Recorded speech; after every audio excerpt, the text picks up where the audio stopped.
컨설팅 받으러 오시는 분들 중에 가끔 이런 질문을 하시는 분들이 계세요. 선생님, 제가 논문을 지금까지 준비를 하고 있는데 시간이 너무 많이 걸렸어요. 제가 지금 당장 논문을 써야 되는데 시간 얼마 정도 걸릴까요? 요런 질문이 있지 않습니까? 그리고 제가 지금 논문을 언제까지 내야 되는데 그때까지 다 쓸 수 있을까요? 요런 질문 상당히 맥락이 비슷해 보이죠. 그리고 이런 질문 하시는 분도 있어요. 소장님은 논문을 얼마 만에 쓸 수 있어요? 요런 질문. 어떻게 보면 이 세 유형의 질문이 다 똑같이 논문을 얼마나 빨리 쓸 수 있을까?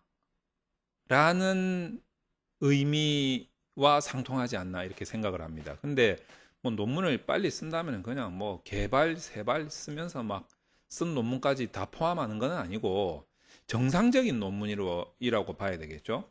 그래서 어느 정도 이제 의미 있는 학술적으로 딴 거 필요 없고 이제 학술적으로 의미 있는 요런 어떻게 보면 보편적이라고 봐야 될까요? 정상적인 논문을 쓰는데 소요되는 시간은 어느 정도가 될까? 이거를 일률적으로 계산할 수는 없어요. 논문의 난이도에 따라서 또는 방법에 따라서 여러 가지 이유에 의해서 논문을 작성하는 데 걸리는 시간은 다를 수밖에 없습니다. 자, 근데 뭐 이렇게는 말씀드릴 수 있어요. 이제 기본적인 조건이 같다면 예를 들어서 어떤 논문이든지 간에 일단 연구 문제는 있어야 될 거 아니에요? 연구 문제는 있어야 되는데 이 연구 문제를 풀 수 있는 이 자료 수집 요 부분이 해결이 됐다라고 본다면 그래도 얼추 비슷한 시간 정도는 계산할 수 있지 않을까 이런 생각이 듭니다. 이 자료 수집이라는 거는 어떤 거냐면 이제 가장 우리가 필요한 자료가 이것이겠죠. 분석 자료. 모든 연구에는 연구 문제가 있기 마련 아니겠습니까? 그래서 그 연구 문제를 해결하기 위해서 이 대상에다가 이 도구를 들이밀어 가지고 나온 이 분석 자료. 이 자료를 가지고 이제 분석을 하는데 이 대상은 뭐 사람이든 사람이 아니든 뭐 똑같습니다. 어쨌든 이 자료가 내 손아귀에 분석할 수 있는 형태로 들어오는 거기까지의 시간이 천차만별이다. 이렇게 설명드릴 수가 있어요. 그래서 이 부분에 대해서는 제가 이 논문을 쓰는 기간에 산정하는 자료로 사용하지 않겠다. 이겁니다. 그래서 뭐 어찌됐든지 간에 분석 자료가 들어왔다. 내 손아귀에 분석할 수 있는 형태로 들어왔다라고 치면은 거기에서부터는 뭐 자료가 들어왔으니까 기본적으로 3장하고 4장, 이게 일반적인 목차 구조 형태에서 3장이 뭡니까? 연구 방법이죠. 그리고 이 연구 방법이 정해졌기 때문에 자료가 들어왔을 거고, 그럼 이제 여기서 이제 분석을 할 거 아니에요? 그 내가 자료가 있으면 솔직히 양적 연구 같은 경우에는 뭐 좀 빠르면 한 2시간? 오래 걸리면은 진짜 골 때려 가지고 오래 걸리면은 뭐 사실 뭐 끝도 한도 없지만 뭐 예를 들어 가지고 뭐 한 3, 4일 걸린다 치자 이거예요. 그냥 하루 종일 이 연구에만 매달린다 생각을 하고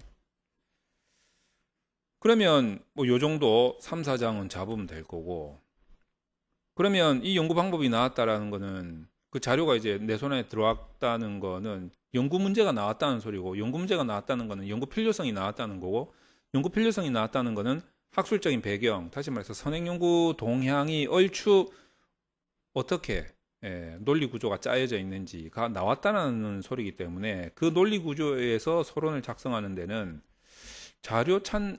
요 자료는 분석 자료가 아닙니다. 그 인용문 자료가 되겠죠. 선행 연구 자료들.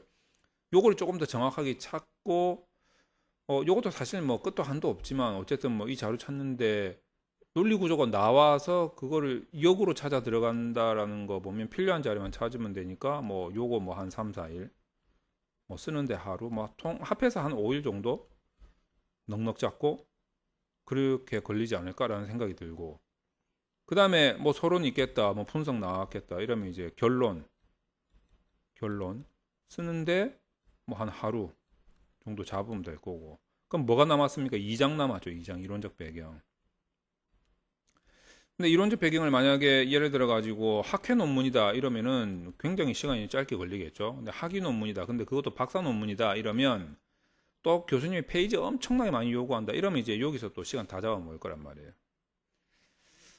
그래서 요거는 이제 뭐 요것도 자료가 필요한데 요거는 이제 인용문 자료가 좀 필요하겠죠. 그래서 이제 인용문 자료들을 내가 어떻게 수집해서 어떻게 내 콘텐츠로 마련을 하느냐 이제 요게 좀 달려 있는 건데 저는 이제 주로 AI를 여기다가 많이 접목을 시킵니다. 조수 한 명 두고 그리고 이제 처음에 연구 설계할 때 도저히 좀 소위 말해서 악상이 떠오르지 않으면 AI한테 좀 물어보기도 하고 뭐 서로 논의하기도 하고 이렇게 하죠. 분석을 AI한테 맡기지는 않는 것 같아요. 아직까지는. 그냥 워낙 소프트웨어들이 좋은 게 많이 나왔기 때문에.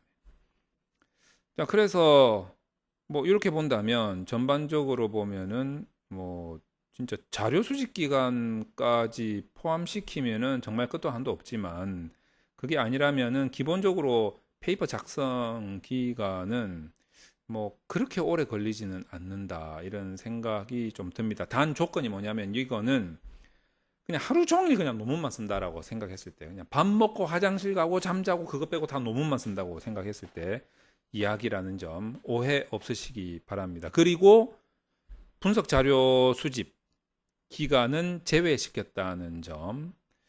그래서 우리가 이제 연구를 좀 빨리 하고 싶은데 내가 분석 자료를 현실적으로 이거는 뭐 구하는데 엄청난 시간이 소요되는 연구를 하는데 나는 급해 죽겠고 빨리 썼으면 좋겠고 이거는 이제 솔직히 이 어불성설이다 이렇게 생각을 하는 거죠. 그 대표적인 예가 아니 나 당장 한 달 뒤에 논문을 써야 되는데 지금 실험 연구하고 싶어요. 빨리 쓸 수 있을까요? 막 이런 아니, 실험 연구하는데 이 실험 자체가 몇 개월이 걸리는데 어떻게 한 달 뒤에 지금 논문을 내겠다는 거냐 이거예요.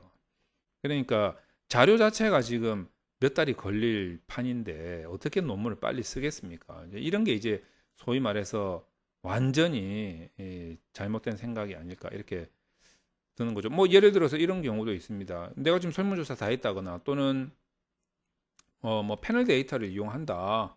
라고 하면 패널 데이터 솔직히 그 안에 있는 변수를 이제 소싱하는데 소싱하는데 시간이 많이 걸리지 소싱만 되면 분석은 금방 하니까 이런 경우에는 패널 데이터는 이미 있잖아요. 자료를 수집하는 기간이라는 게 뭐 산정할 필요가 없지. 그러면 변수 소싱이라는 게 어떤 거냐면 이제 연구 설계란 말이에요. 그러니까 설계만 잘 돼 있으면 패널 데이터 쓰면은 뭐 솔직히 또 금방 할 수 있는 뭐 또 그런 문제일 수도 있고요. 그러니까 뭐 예를 들어서 질적 연구를 한다. 뭐 질적 연구를 하는데 이 질적 연구 같은 경우에 또 뭐 연구자의 의도 또는 그 상황에 따라서 자료 수집 기간이 짧게 걸릴 수도 있고 길게 걸릴 수도 있고 막 이렇거든요. 그러니까 질적 연구를 하는 데 있어서는 기간 산정이 자료 수집 기간까지 포함을 한다면 기간 산정하는 게 좀 쉽지는 않을 거다. 연구자 본인한테 달려 있는 문제이기 때문에.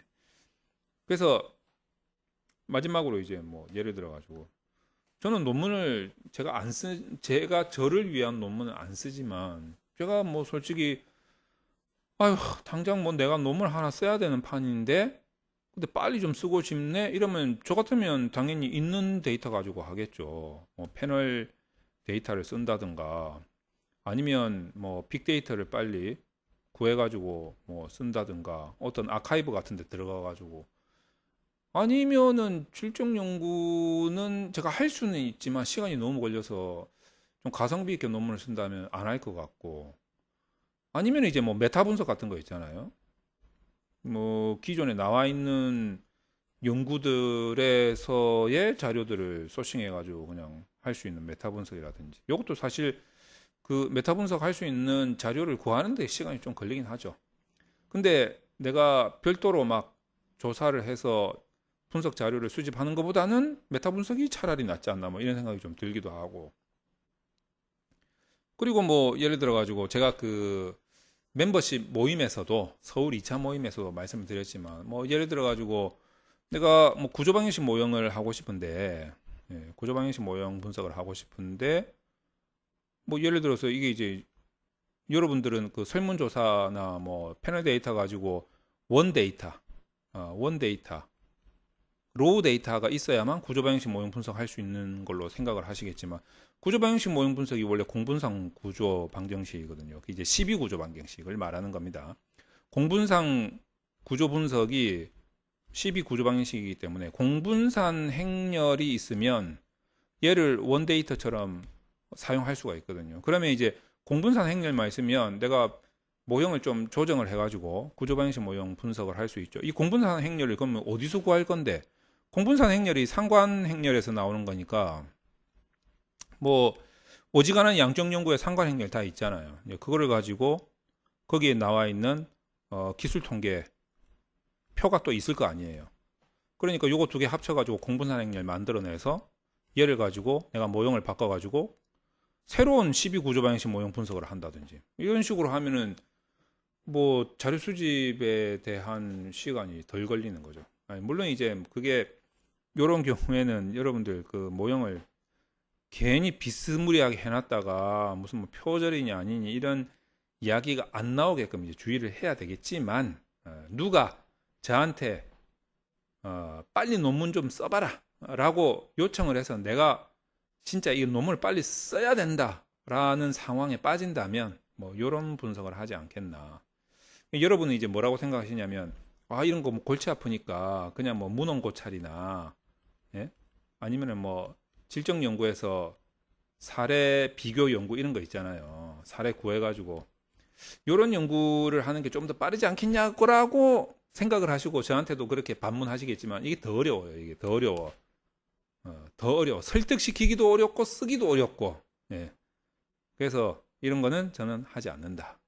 예. 빨리 논문을 쓸 때 이런 거는 절대 저는 하지 않는다. 이런 생각입니다. 물론 이제 어떻게 가만히 생각해 보면 AI 이용하면 비스무리하게 흉내를 낼 수 있을 것 같은데 별로 그냥 뭐 마음에 들지는 않는다 이렇게 생각을 합니다. 어쨌든 오늘 주제가 논문 쓰는데 시간이 얼마나 걸립니까? 이제 이런 질문들이 좀 있길래 제가 그 부분들을 한 번에 묶어서 한번 제 말이 다 맞는 건 아니니까 나는 좀 다르게 생각한다 하셔도 저 사람은 저 김성하 소장은 그래도 논문을 좀 많이 하는 사람이기 때문에 저 사람은 저렇게 생각하는구나 이렇게 한번 이해해 주시면 될 것 같습니다.